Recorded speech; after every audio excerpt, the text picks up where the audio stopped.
Recording in progress.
I'm holding. Good evening. Welcome to the City Council meeting for April 14th. Madam Clerk, will you please call roll? Councilmember Dillard. Here. Councilmember Lothian. Councilmember Suzuki. Here. Vice Mayor Cazares. Here. Mayor Rapistathis. Here, we begin every meeting with a flag salute and invocation, and tonight's flag salute and invocation will be led by Vice Mayor Cazares. Thank you very much, and good evening, everyone. We are in April. I can't believe it's our first meeting because we had 3 weeks in between. Normally, we only have 2. But this week is Dark Sky Week in the United States, and next week we have Earth Day. And so I hope you all enjoy the dark skies that Mission Trails Regional Park has to offer. That's going to be your closest location. And so I invite you all out there to enjoy. And I want to give a special thank you and shout out to our Environmental Sustainability Commission and their commitment to a greener future for La Mesa. With that, please stand for the flag salute. Ready? Begin. I pledge allegiance to the flag of the United States of America and to the republic for which it stands, one nation, under God, indivisible, with liberty and justice for all. Thank you. That's how I do the flag salute. And I was at a meeting this morning, and they said, "Why do you say ready, begin?" And I said, because everybody starts off. So thank you that's a very classroom thing. Thank you. City manager comments. I have none. Right, we have community bulletin reports. Bear with me. We're looking for participants for the 27th annual La Mesa Flag Day Parade. Local businesses, community groups, and performers are encouraged to sign up.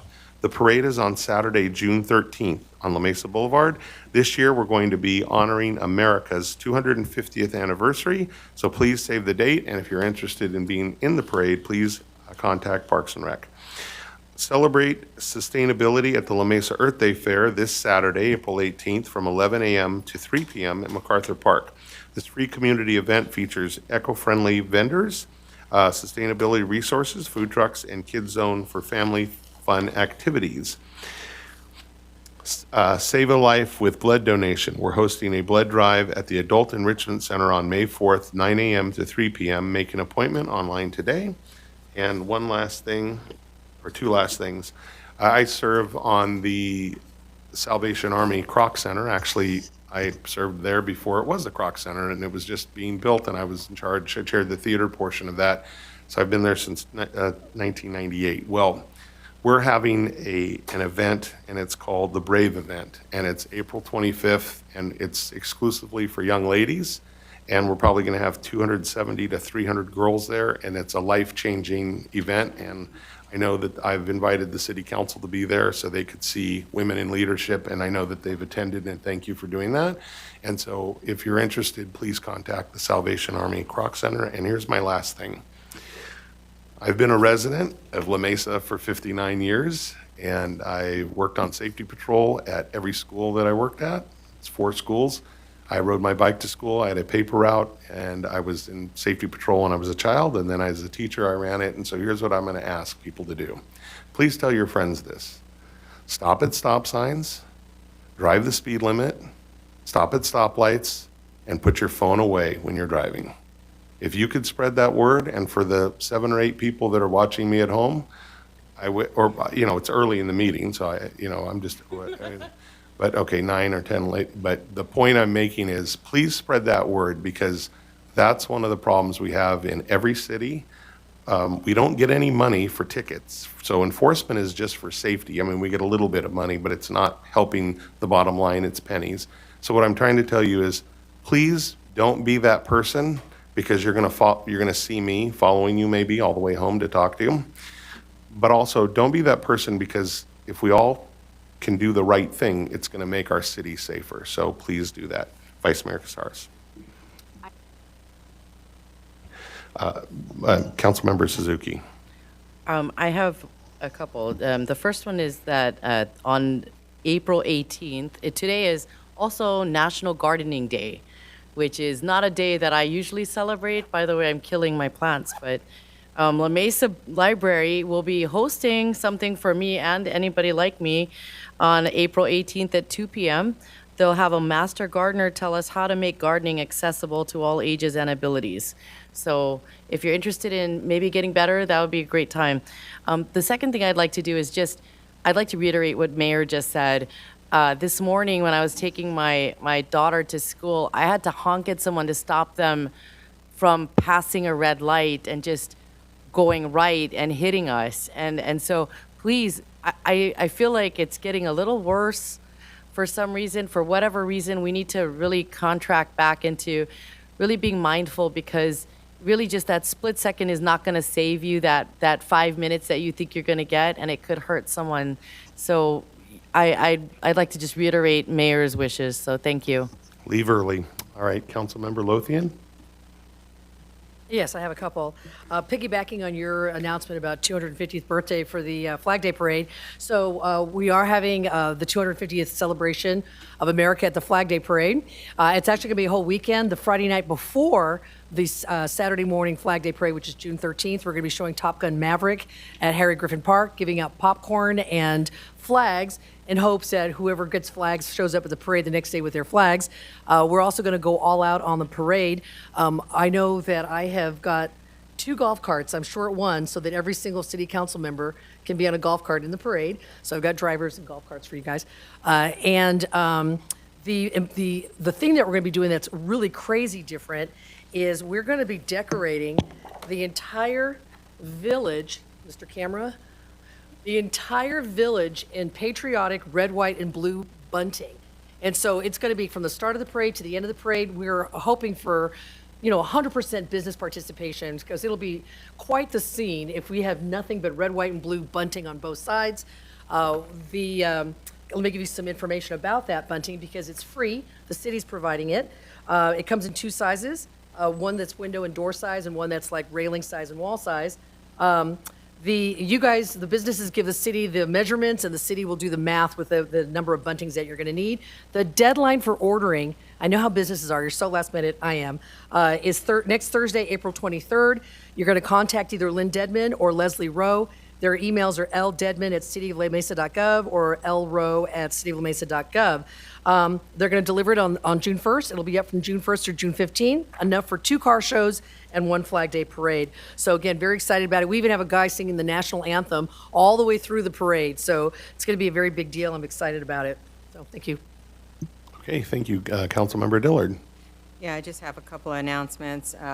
One of them is about the San Diego County Law Enforcement Memorial Foundation. Just want to remind people, if you'd like to attend, it's always a very nice memorial. This time we'll be honoring our own La Mesa PD police officer, Lauren Craven. It's going to be on May the 6th at the San Diego County Administration Center. That's 1600 Pacific Highway. That's where it always is, on the northwest lawn at noon. That's Wednesday, May the 6th. And then I also wanted to announce that Sandag, we are pleased to announce that Bike Anywhere Day will return on Thursday, May the 21st. On this day, participants are encouraged to bike to work, school, or anywhere, and stop by one of our 100 pit stops between 6:30 and 9:30 a.m. to receive a free commemorative T-shirt. Eligible registrants will also be automatically entered for a chance to win one of 5 e-bikes courtesy of Ride Panda. And they have registration. You can go to sandag.org//bike month. And so those of you who are bikers, that's all the announcements that I have. Thank you. All right, thank you very much. We're moving on to additions and deletions by staff or council. None from staff. Thank you. Presentations, the vice mayor has something special to present, so I'm going to let her come out to the microphone out in front. Oh, Thank you. While we get that microphone Okay. up, I'm going to not for those. I got something else. I'm going to invite up La Mesa's own Ms. Senior California, Maggie Espinoza.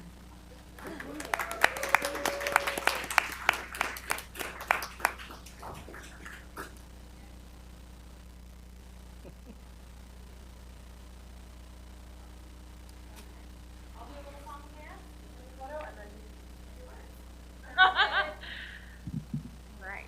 So this evening, we are so excited to honor the new 2026 Miss Senior California, Ella Mason, Maggie Espinoza.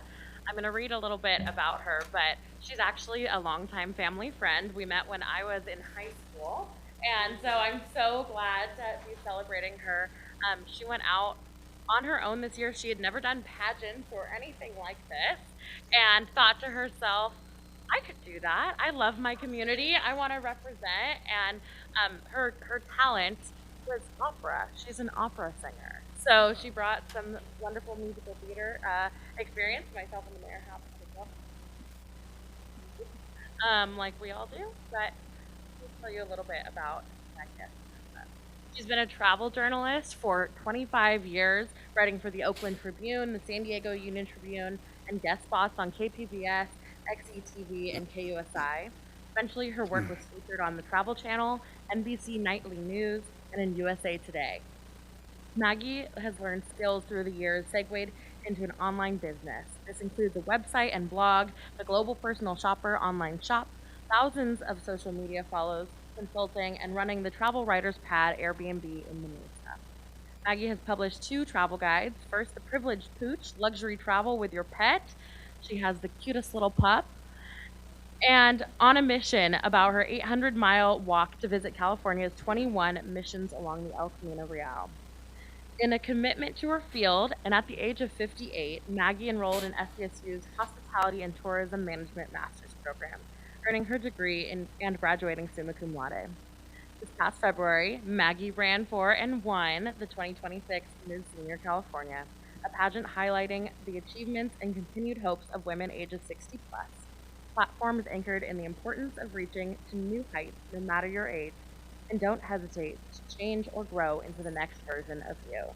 So congratulations to Maggie Espinoza, the new Miss Senior California.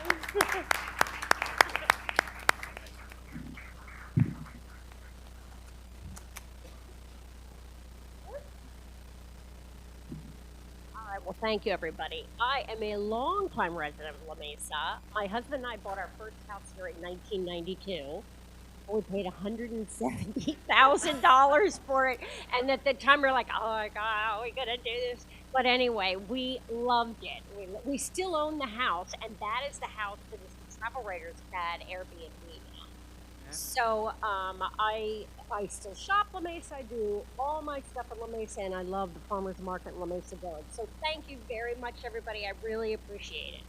And before I turn this thing up, you in a car at the parade. Yes.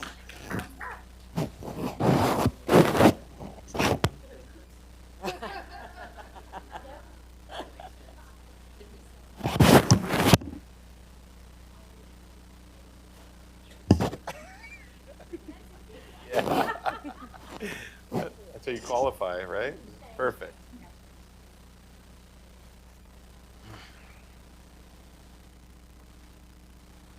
Grab the microphone.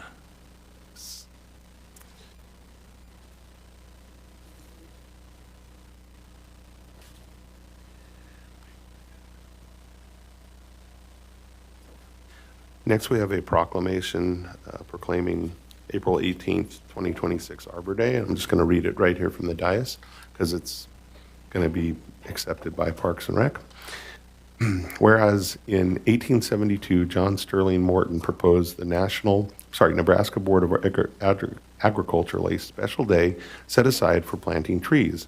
This special day was called Arbor Day. It was first observed the planting of more than 1 million trees in Nebraska, and Arbor Day is now observed throughout the nation and the world.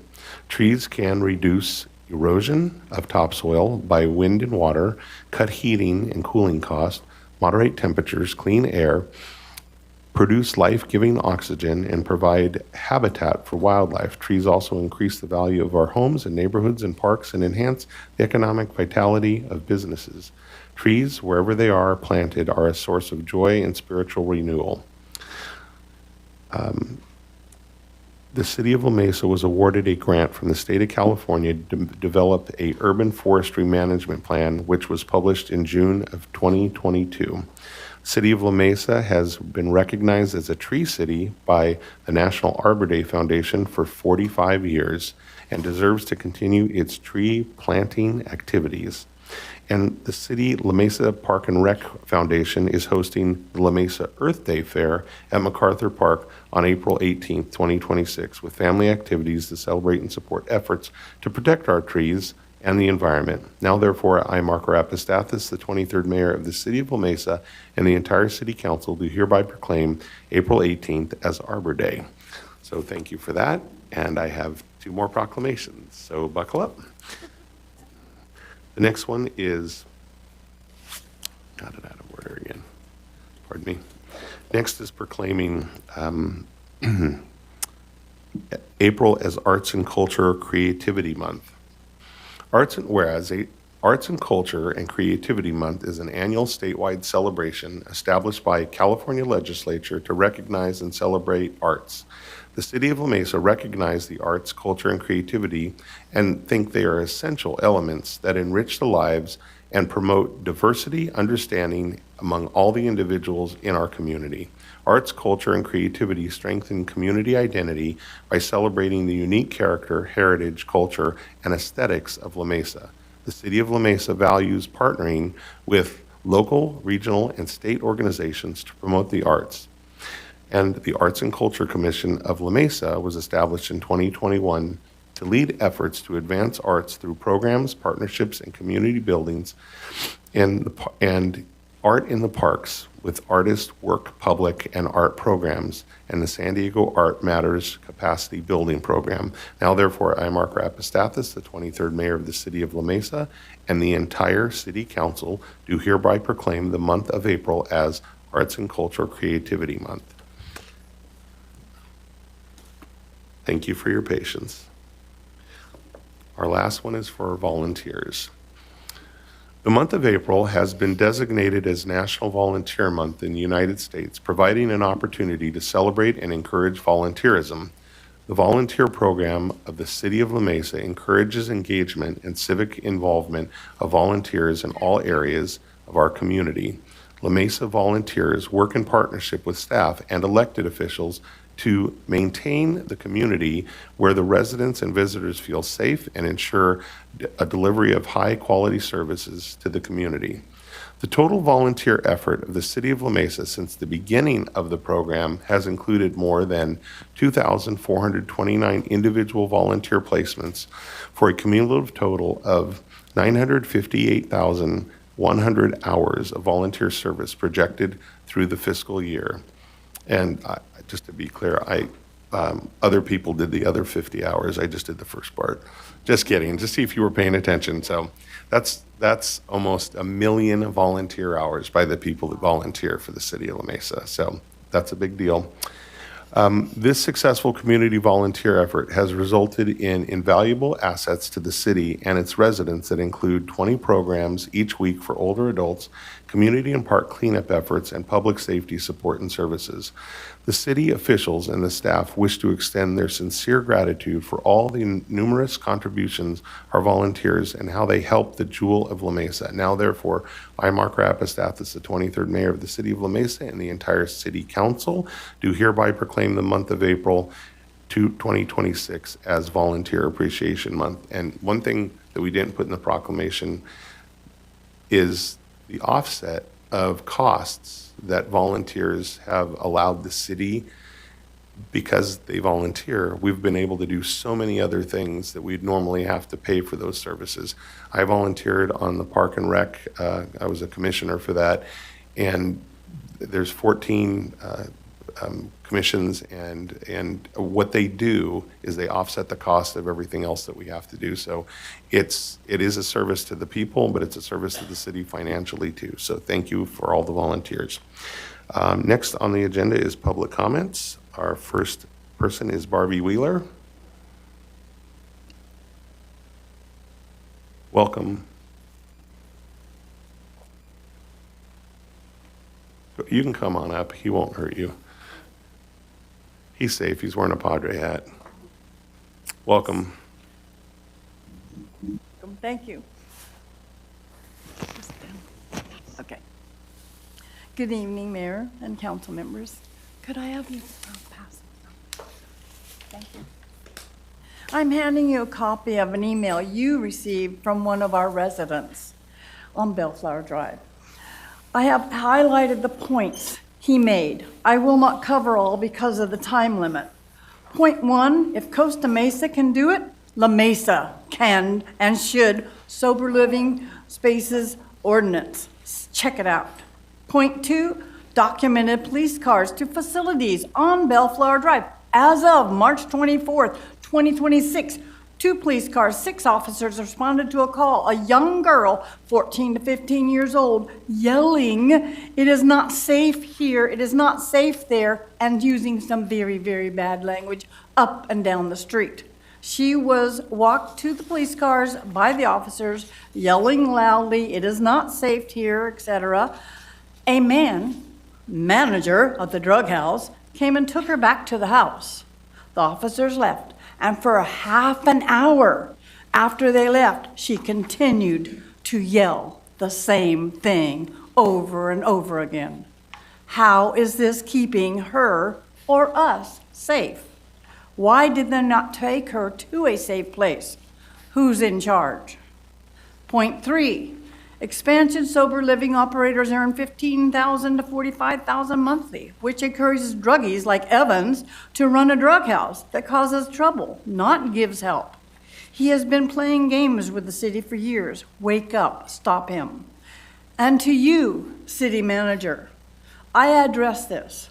Who is in charge of giving licenses to group homes or sober living houses? Do you really check the people out as well as check the home out? Why would you approve a group home close to a so-called sober living home facility? Also, the neighborhood. Why put either in a small neighborhood like Bellflower Drive? We, the residents, do not like or want either on our street. It makes too much traffic at all hours of the day and night. Our street is not safe for anyone to live on it. Several of my neighbors are looking to move from home. They're from the home they have raised their children from birth, just because of what's been allowed to happen 30 on our seconds. street.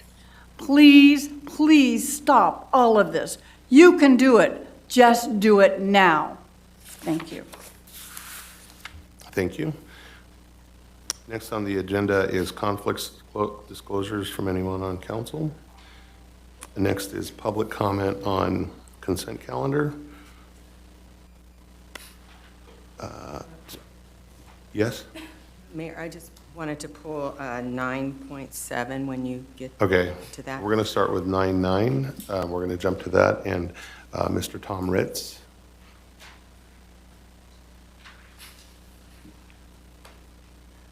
Welcome. Thank you, Mr. Mayor, City Council members. I'm here about the new drainage that's going to go in on Johnson Drive. I have the property that's adjacent to it, and I'd like to thank the city and especially Council Member Lothian for seeing that we had a problem and doing something about it. In years past, we were a little gun shy of ever bringing anything up to the city because when we brought something to the city, they always seemed to find a problem with us. So this has been taken care of very well, and I want to thank the city engineering and the whole city staff for what you've done. But again, Council Member Lothian, She discovered an issue, she followed it through, and is giving relief to the neighborhood. The flooding, that property had 6 inches of water all the way around it during the major flooding. So hopefully this takes care of it. And again, thank you. I've been a lifetime member since 1959 in the city of La Mesa. Very nice. Thank you. Thank you. Next is item number 10-1, Joseph Cryer. Oh, I'm sorry, that's council initiated. Never mind. Rescind that. Now we're going to go to 9-7. You want to pull 9-7? Yes, please. Sorry. Thank you, Mayor. I just wanted to give a little bit of background. I'm very excited about 9.7, but I did want to share a little history, if that's all right. I actually brought this motion as a Heartland Firefighters Commission to the Heartland Firefighters about expanding a drone program. And I want to thank Chief Sweeney, who isn't here right this minute, for allowing me to share my idea and offer to assist or give assistance by the police department on behalf of Heartland firefighters. And my initial motion was to help cover areas where our responders are at a fire and are told that there is another fire nearby. And having a drone ability for the firefighters would allow them to send that drone to the second fire to try to assess if we should pull firefighters from the initial fire that they were called to. And this will help protect our firefighters, our landowners, and of course our residents, not just for La Mesa, but throughout the region. And so I want to thank the commissioners that sit with me, who fully approved this, and also special recognition to Jeff Logan, who was so helpful in the staff process, and also a special thank you to Chief Sweeney and Chief Coe, our chief firefighter. I really appreciate this. I'm very excited about it, and I hope that this grant is awarded and that we will be able to not just help more of the police department, but also our very valuable firefighters. So just wanted to say thank you to all and recognize, and I hope that the grant comes through. Thank you. And thank you to our Congresswoman, Sarah Jacobs, for her leadership. Thank you. Thank you. So we have consent calendar 9-1 to 9-11. wanna- Oh, I'm sorry. Sorry, I want to pull 9.5 for a question and 9.9 for a comment. Okay. Okay? 9-5. Okay, so this is a question for the city council. A couple of months ago, we had a facade improvement program on the consent calendar for the Goodwill Building. We didn't have a discussion, we didn't have any questions, we just rubber stamped it, and we had a huge public blowback about the change to the facade.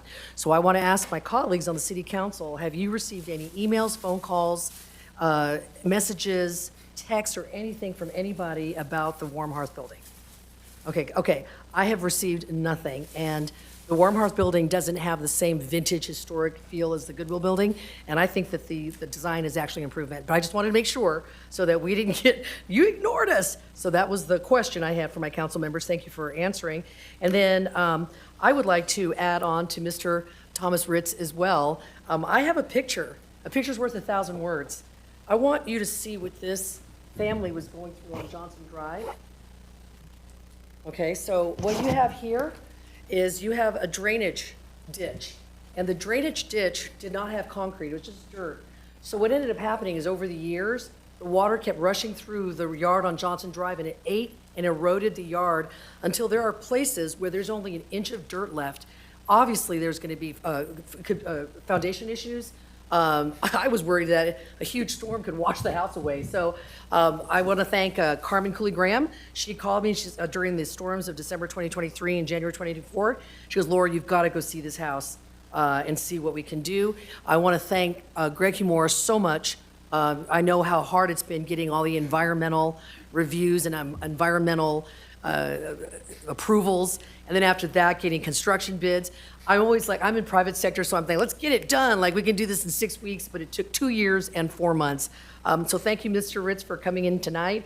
I cannot wait to see the drainage built and your yard done. Maybe put some flowers and stuff. Thank you. That's it. Does anyone want to pull anything else? We have item number 9.1 to 9.11. I'll entertain if anyone wants to make a motion. Second. Thank you.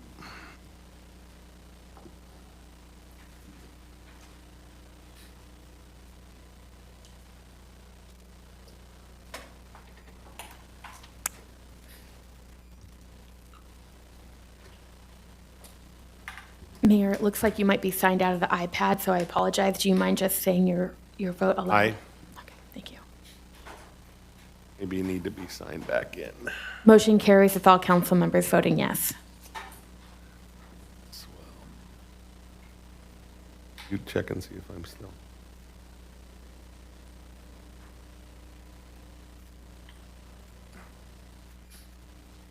Sorry, everyone.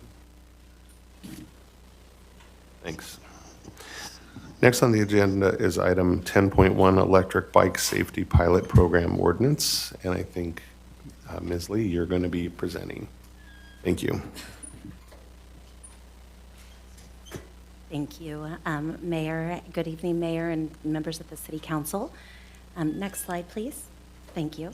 The item before you this evening is the first reading of an ordinance adding Chapter 12.38 to the La Mesa Municipal Code to establish the La Mesa Electrical Bicycle Safety Pilot Program pursuant to California Vehicle Code Sections 21214.7, 312.5, and 22651.08.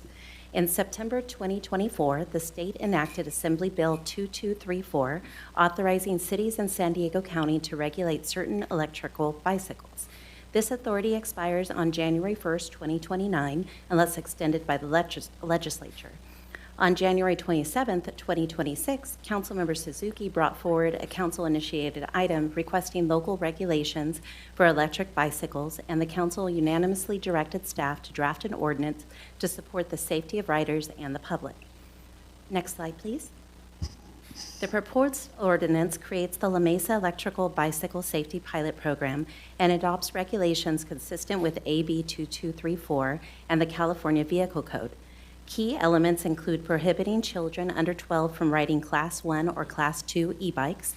Class 1 and Class 2 e-bikes can reach up to 20 miles per hour. Class 1 requires pedaling, while Class 2 can accelerate without pedaling. Class 3 e-bikes, which can reach 20 miles per hour, are prohibited for anyone under 16.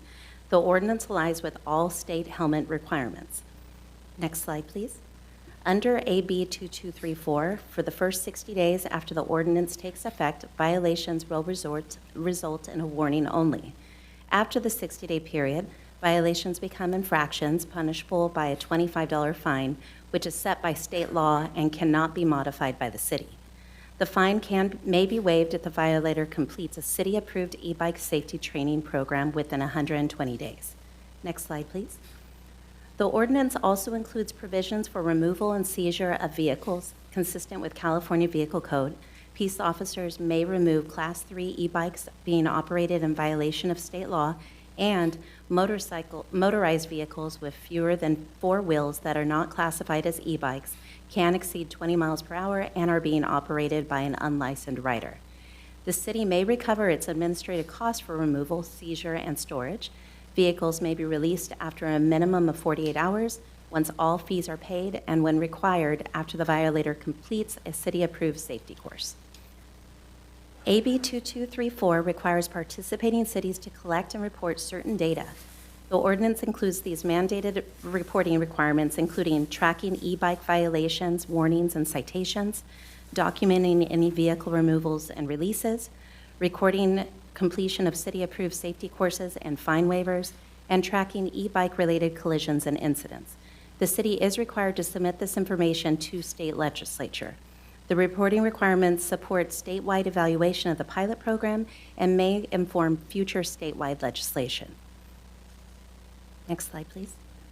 Before the ordinance may take effect, the city must conduct a 30-day public information campaign.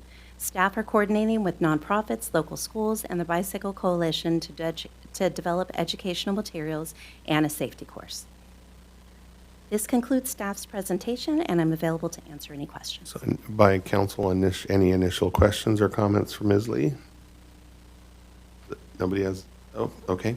Well, then we'll go to our speaker, Joseph Cryer.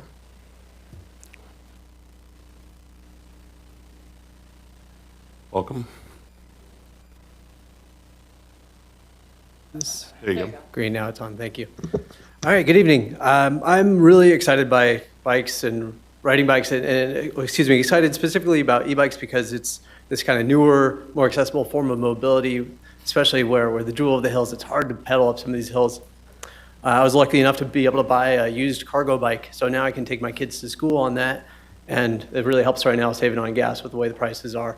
And the day I got it, my oldest son asked me, when can I get my e-bike? I'm like, well, when you're old enough, and I had just determined that, and I talked with your mom and your pediatrician, and we say that's okay. So I was really disheartened when I saw this come up for the council and had a lot of questions. And so I'm just going to share my questions, and I hope you all can discuss those as you see fit. So who was consulted about this? Did we talk with bike riders? Did we talk with the San Diego Bike Coalition? We have the Mobility Commission. Did we talk with them? How about the Environmental Sustainability Commission? What about the Parks and Recreation Commission? We have a Youth Advisory Commission. Did they talk about this at their commission? How much will this cost the city? This involves training for the outreach, training for our police officers to figure out what these different classes of bicycles look like, what a 12-year-old looks like. It requires ongoing enforcement, maybe even litigation in the future. What is this really going to cost the city? Also, what are the alternatives? Could we there's some model being done, and I think it's Costa Mesa, where they're saying permission slip from the parents, where the school district has made some new rules there on e-bikes. Can we do more education? Can we do more helmets? Can we do more of those e-bike giveaways that we did last year? What about speed limits? What about regulating where they go rather than just a straight ban on these bikes? Are we addressing the root problems of these? What data were used for these decisions? I looked it up today, and in La Mesa, the last 3 years, the annual average, we had 446 total injuries and fatalities on our roads.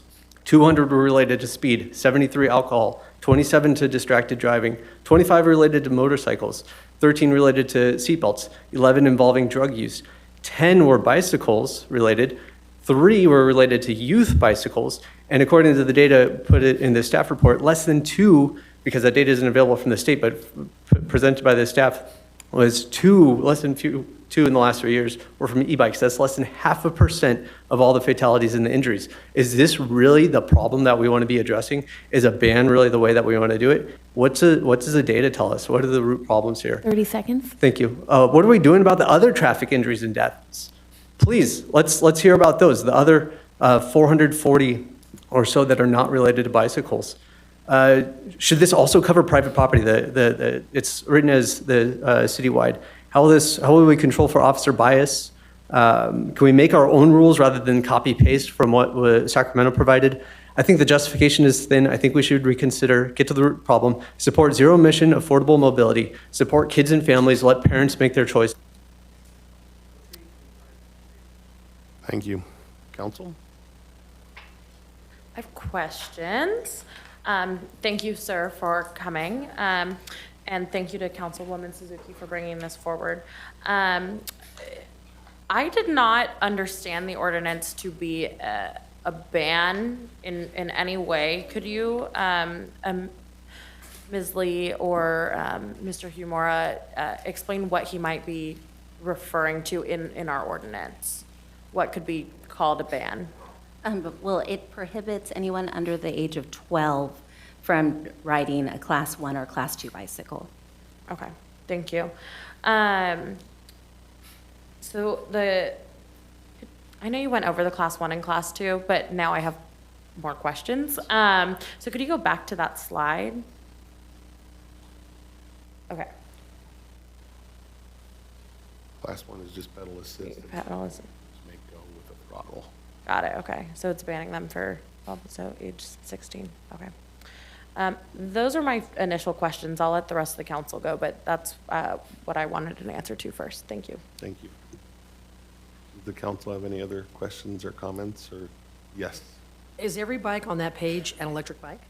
I mean, this doesn't stop a 10-year-old from riding a beach cruiser or anything like that. No, no, It's no. just electric bikes. No, this is, Class 1 is just assist. Yeah. Class 2 is assist and throttle. Class 3 is the speed, 28 miles an hour, and that's why that's 16 years old.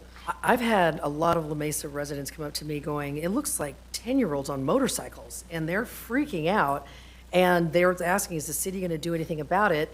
I don't like bans, I like freedom and all this other stuff, but 12 years old on an electric bike seems to be reasonable. I wouldn't want to see a 9 or 10-year-old on these electric bikes, especially, I'm sorry, La Mesa's traffic's out of control. We've got Spring Street and University and El Cajon, and no matter where you're riding, it's congested, and it's people are going through stop signs. It's really dangerous. I was told last year that a kid was hit on University on an e-bike from an Edco truck, and he's in bad shape. So anyway, I don't think we should. I like fleshing things out and looking at all the nuances of it, but 12 years old does seem reasonable to me. And I've had many complaints as well as a teacher, and in front of the school that I helped create. Junior High Drive is just a straight area, and so, most of the children that I see are over 12, but I'm not going to speak for the police, but I'm sure Captain Lynch can bear me out that because there's so many bike riders, I'm sure that we're not going to be pulling over everyone and trying to profile them and see if they're 12. I'm sure when you see someone behaving in a way that's not safe, that's when someone's going to be asked to produce, or that they're going to be checked on to see if they're of proper age.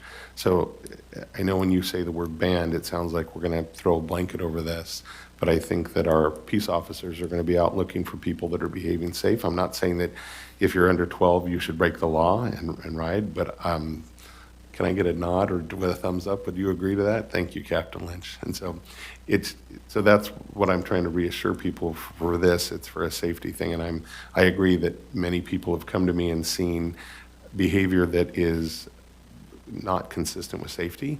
And I have seen students, or I won't name names, but have taken actually the aperture off the pedals to make it look like a motorcycle and be a motorcycle. So they hit the center pin out, they take off, and not everybody, but that's happened too. And so that's why this ordinance also includes for people that have changed or have added or have created something that's an electric vehicle, and so that can be seized as well. So I think this is mostly for the people that are behaving poorly or that they're making choices that could put them in danger. Councilmember Suzuki. I do have one question, Ms. Lee. So I just attended our city's e-bike education, and I was one of 3 people there. And I would love for us to see more people there. Mr. Cryer asked about education. We put them on, and it was at our police department, and it's fantastic, and they did a fantastic job, and I would love to have more of that.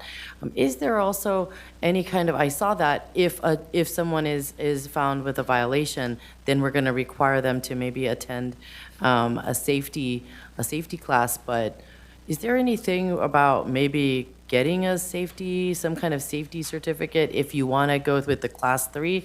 Class 3 is 28 miles per hour, just to give people an idea. I live in a townhouse community. We cannot go over 10 to 15 miles per hour around our townhouse community. 20 miles per hour as a 12-year-old, I have a 10-year-old, he's almost 11. He has no business going anywhere near anything faster than 5. And so while I understand we want to give our kids the opportunity to have a good time, this is a safety issue. So I was just wondering, is there anything where we could we require these safety classes? Because I actually think that every child should have been there. I mean, that wants an e-bike, or any parent that wants an e-bike.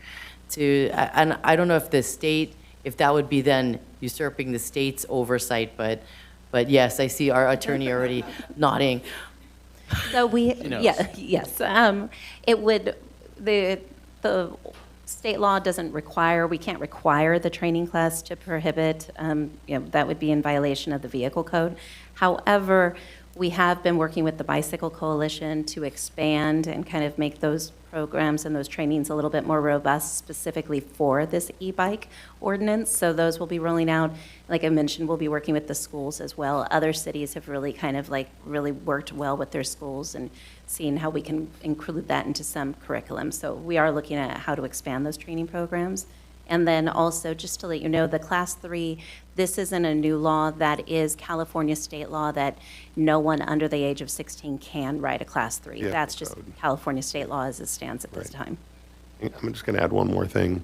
This is a pilot program, but this is going to go into effect in 2029. This will be California Vehicle Code and law for all 485 cities in the state of California and all the counties. So we're getting ahead of it for a few years to try to get people used to it. And last year, we had 52 calls of service for bike incidences. So that means there's probably a lot more. That means 52 people took the time to call the non-emergency line and we responded to those, and so as much as we could. And so that tells you, I agree that there is an awareness by the public. So I'm going to hand this to you. Oh, sorry, Councilmember Dillard, I apologize, yes. No, it's okay. I just wanted to kind of piggyback off of what Councilmember Suzuki was asking.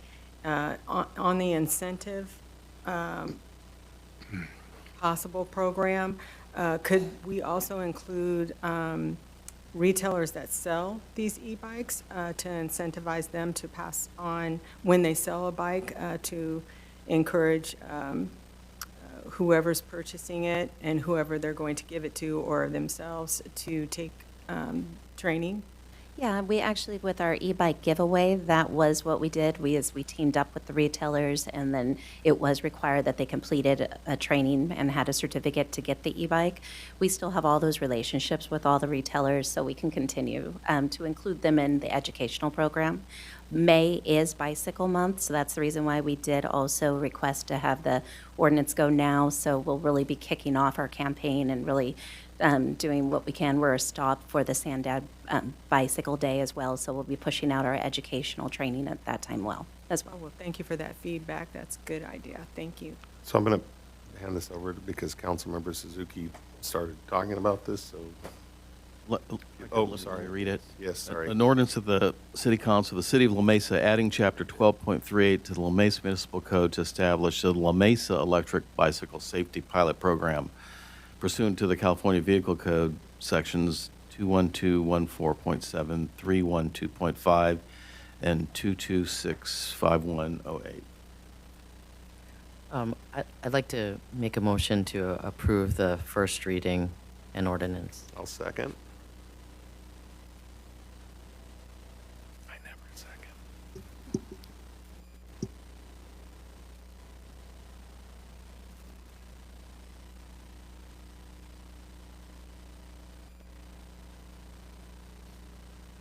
Me again? Nope, you're good. Sorry. My internet, I think, was Sorry. going a little slow, but motion passes with all council members voting yes. Thank you. Item 11.1 is something I'm bringing forward. It's a consideration of allocating $20,000 to update the 2022 Park Development Impact Fee Study to evaluate potential increases to the Quimbiac Parkland dedication in lieu fee and park acquisition improvement fee. And just to give you an idea what that is, we've had a lot of development in the city of La Mesa, and some of it's been welcome, some of people have been unhappy, but the park in lieu fee is for developers to give us money to improve the parks when they develop in the city. We haven't updated it in quite some time. And so I would like to ask for $20,000 so we can update the plan so we can, I think, fairly ask for the funds. If you're going to build in La Mesa, you should be helping improve La Mesa. So, do you want to add anything? Okay, so that's my motion. I'm sorry, yes, The fees would be to go toward beautifying our parks. absolutely. Do we do anything with builders about setting aside money for parking? Well, it's a separate issue, so I'm just talking about Okay. parks right No, now. that's- no, but so this has nothing to do with parking, only parks. Just parks. Okay. That's why it's called I know it says park and lieu, but it's not, it's park like the 14 parks in La Mesa. Sorry, yes, thank you. So my motion is, oh, sorry, I make a motion and, there you go.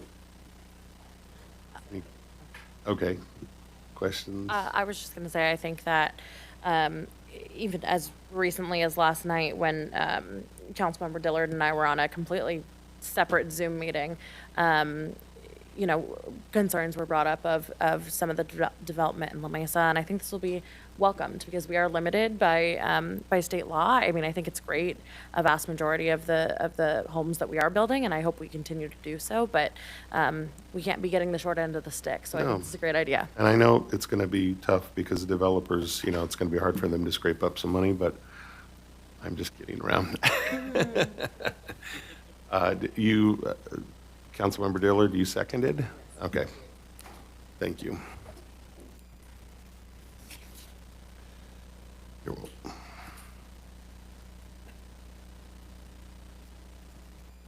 Motion carries with all council members voting yes.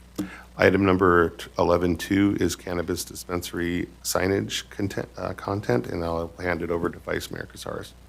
Thank you very much. So, as most of you are aware, when cannabis was legalized in the state of California, Councilman Bill Baber brought forward different ordinances, and then there was to make them legal here in the city of La Mesa, and then Measure U was voted on by voters, and that included a lot of restrictions and regulations on cannabis dispensaries. Cannabis dispensaries, I often hear concerns of, are there going to be more? No, my understanding is that we are built out, or for the most part, built out. But something that I have heard a lot from parents and from dispensary operators are that there's a lot of mistakes made for folks who think that there are other types of businesses, not dispensaries. For example, cookies. That's a great example over by El Pollo Loco. It's called Cookies. It looks like it's a fancy cookie shop. And then you have it, and it draws, potentially minors who are interested, or just asking their parents or whatnot. And then Walgreens is another example. Folks either get it confused with Walgreens, or folks come in because they want an acai bowl or a salad or things like that.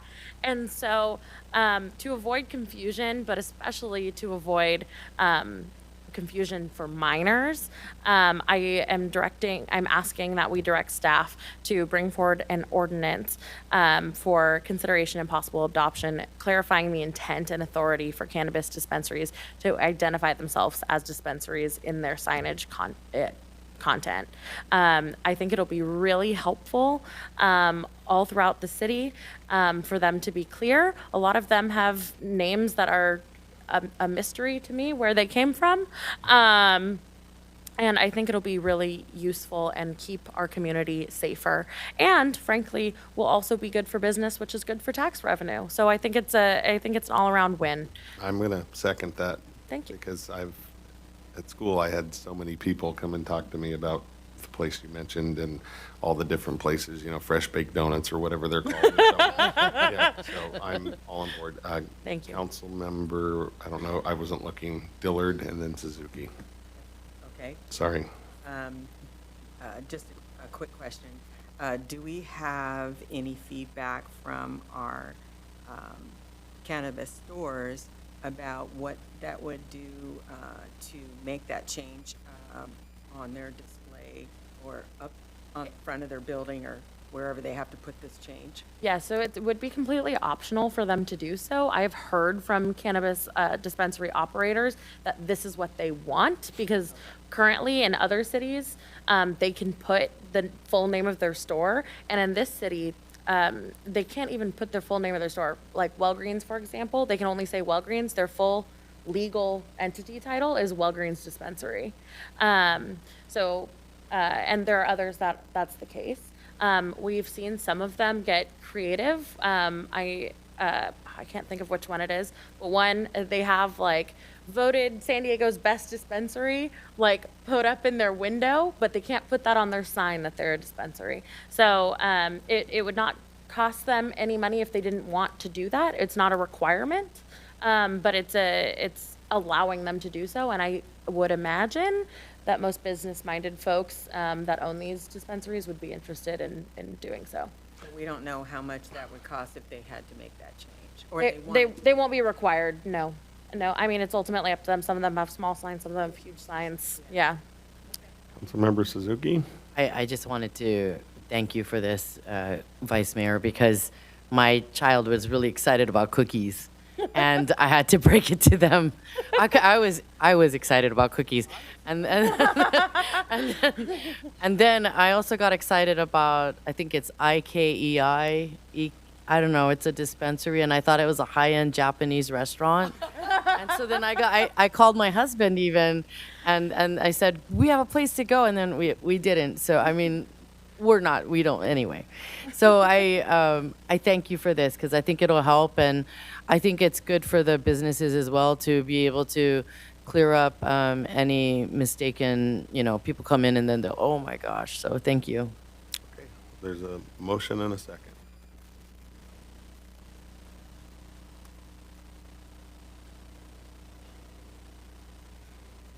Motion carries with all council members voting yes. Item 11.3, consideration of adding Bill Walton Way sign to the signpost at the intersection of Lowell Street and Normal Avenue. Councilmember Dillard. Thank you. I'm excited to bring this motion. I realize that there's probably a lot of people, especially young people, that don't know who Bill Walton is. So I'm outside of what you could read on your own. I just have a small statement about Bill Walton. He was inducted into the Naismith Memorial Basketball Hall of Fame in 1993. A dominant center, he won 2 NBA championships in 1977 and 1986. He earned the 1978 NBA MVP award and was a 2-time NCAA champion with UCLA. He was also born and raised in La Mesa. He graduated from Helix High School. Beyond his achievements on the court, Walton was a passionate advocate for environmental sustainability, supported initiatives addressing homelessness, and was an avid bicyclist, speaking of biking. He was well known for his generosity and commitment to charitable causes, and we believe the best way to honor this La Mesa hero is by designating an honorary street sign with the name on Lowell Street, which is just back behind Helix High School. For those of you that maybe that's a quicker way to know where Lowell Street, if you haven't already been on it. A formal ceremony will be held at a later date with details to be announced soon. And I feel honored and privileged that we have one of our own to honor. And I know that he's since passed away, but this is for the city of La Mesa. And we couldn't be more honored to do that for him and his family. So thank you. All right, thank you. Comments? Yes, I have a question for Councilwoman Dillard after I give a little bit of history of this project. So yeah, obviously a honorary street sign for Bill Walton is a fantastic thing. He is a legend. It would be a wonderful thing to have this tribute to his memory and his legacy. It would also be a proud moment for the city of La Mesa. So absolutely, this is a wonderful idea, but I want to give a little history on it. There's a gentleman named Shane Harris, and he is a La Mesa businessman, and he emailed the city last October. And I received an email, Councilman Dillard did, Councilwoman at the time, Cazares, I think the mayor and some other people. And he said, hey, I've got this idea for a memorial for Bill Walton, and what do you think? And so I was the first one to respond. I said, God, this is a great idea. I worked with Bill Walton for the last 2 years of his life on homeless initiatives. Never even knew he was ill. He's like, again, just a wonderful man. And so I remember sharing it with Councilwoman Dillard because she's my co-chair on the Arts and Culture Committee. And she's like, yeah, this sounds fantastic. So very positive. So with that positive reinforcement from the city of La Mesa, Shane Harris held a press conference with Lori Walton, who's Bill Walton's widow. And he did that in November. And what they did is they announced a dual proposition where the city of San Diego would have a memorial to Bill Walton, and so would La Mesa. Shane was the idea man behind it. He got permission and authorization and blessings from Lori Walton, again, who is Bill Walton's widow. Another thing about Shane Harris is that he's the CEO of a communications company in La Mesa. He is a marketing guy. He's a press release guy. He's a special events kind of person. So he has in mind having an event where Lori Walton flies in from Hawaii, basketball greats like Kareem Abdul-Jabbar show up, and it's just like he's going to make a big shindig out of it.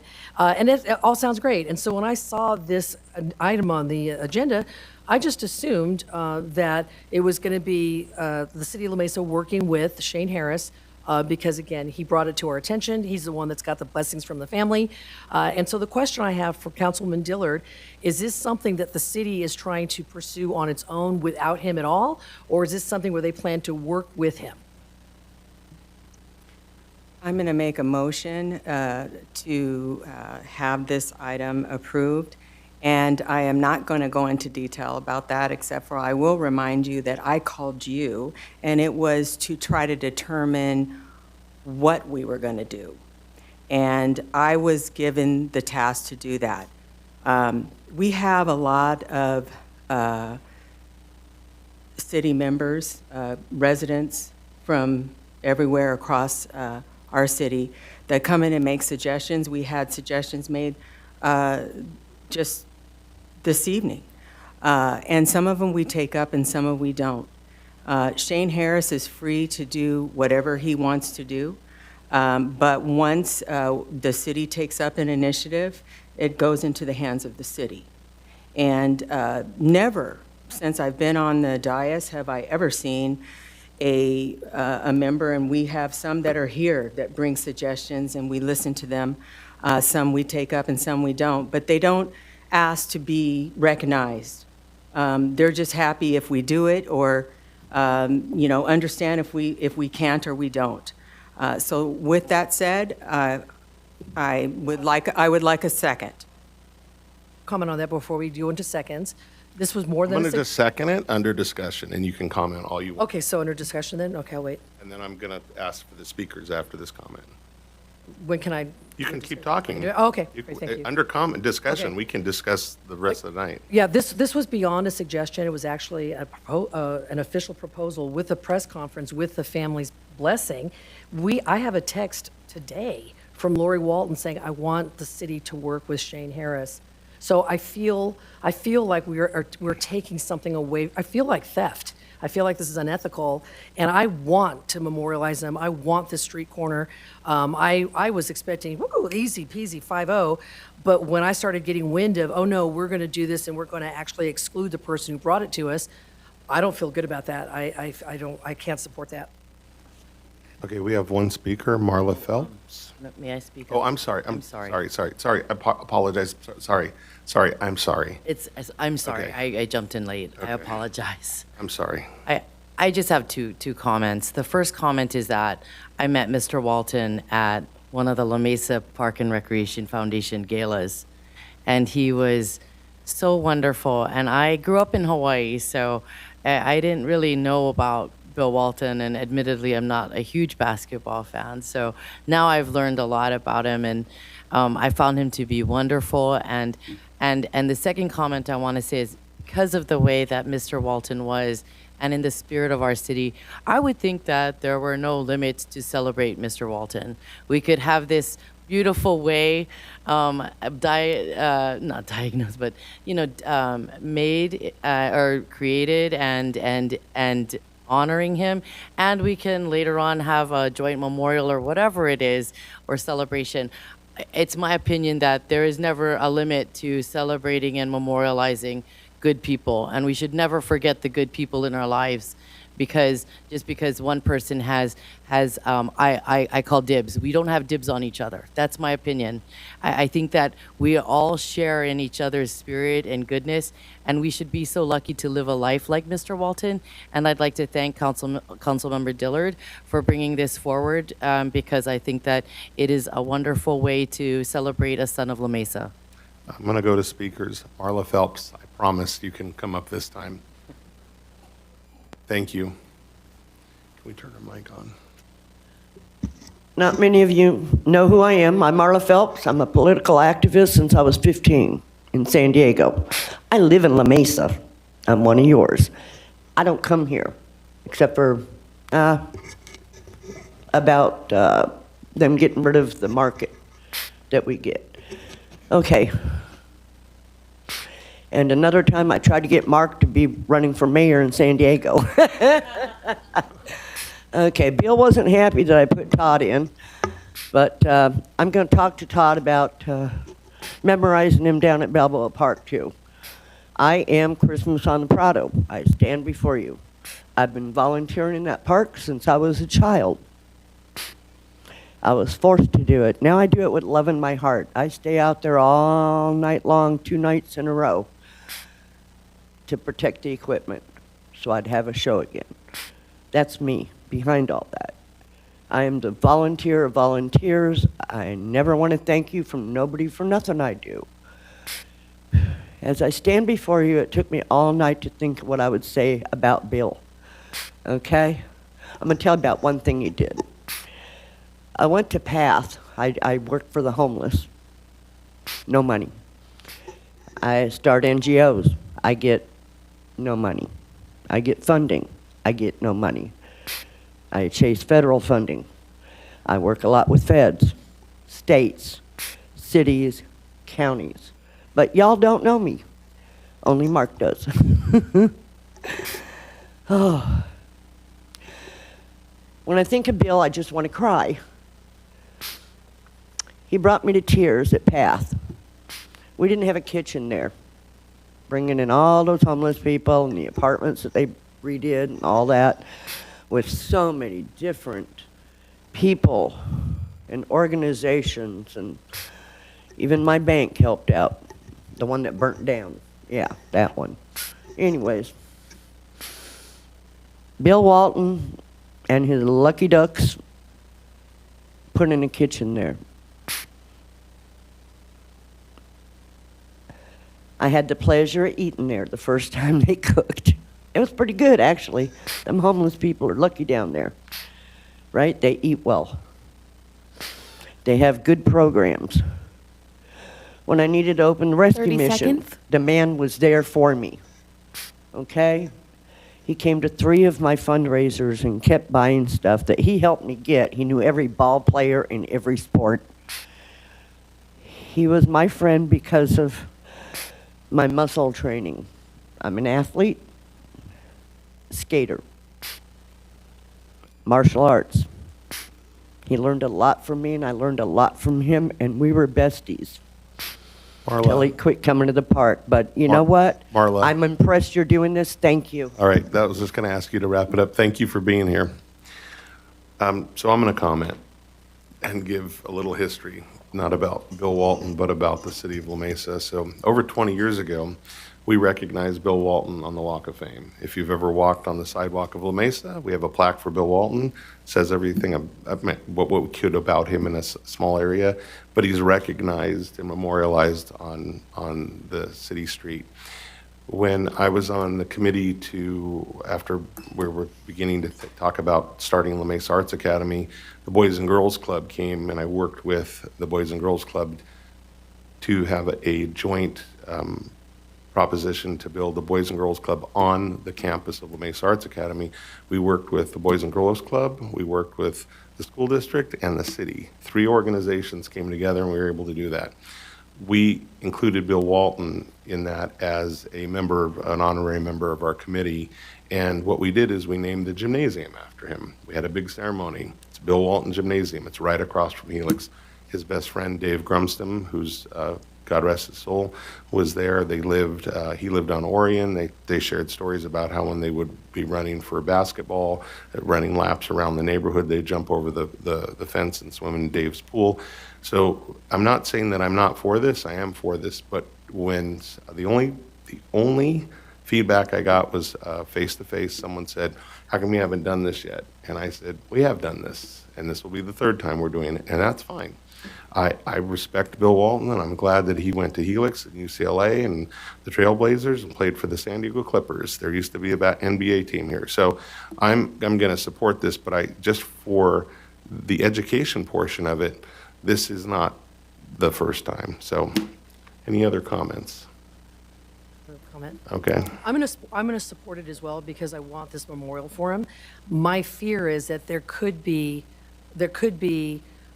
negativity associated with it, depending on if the widow says, "I don't want any part of it now." It could turn ugly, and I'm disappointed in that. Okay. So, but I will support it because I do want a memorial. Okay. And I'll correct myself on the fact that I didn't bring up that also Mrs. Walton texted me as well and said she just didn't want to be a part of any political action and said nothing to me about me not going forward. This was the only reason why I called you was because of the art part, but I ended up changing my mind and decided to do the street instead. And no one else has done any work on this except for me. And so I will say that I would like to call the vote.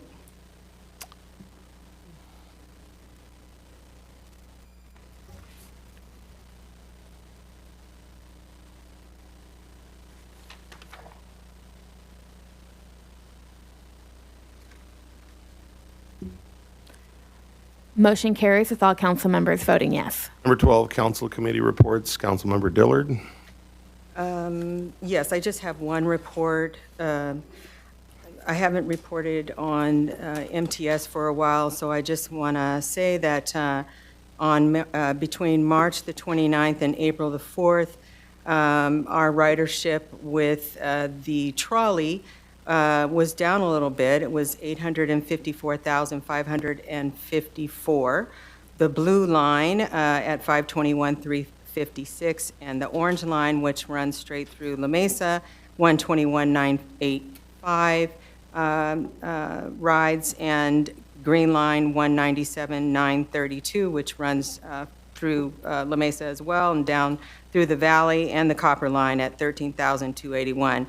The one thing that I want to mention for people who do ride public transit is that on Thursday, this Thursday, the board will be presented with a rate increase on ridership. And so I want you all to know about that.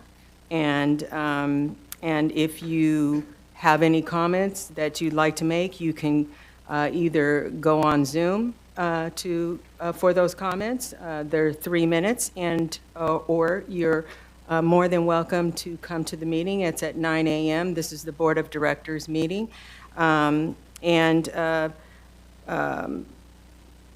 far as public security is concerned, I also sit on the board for public security, and we are going to be moving forward with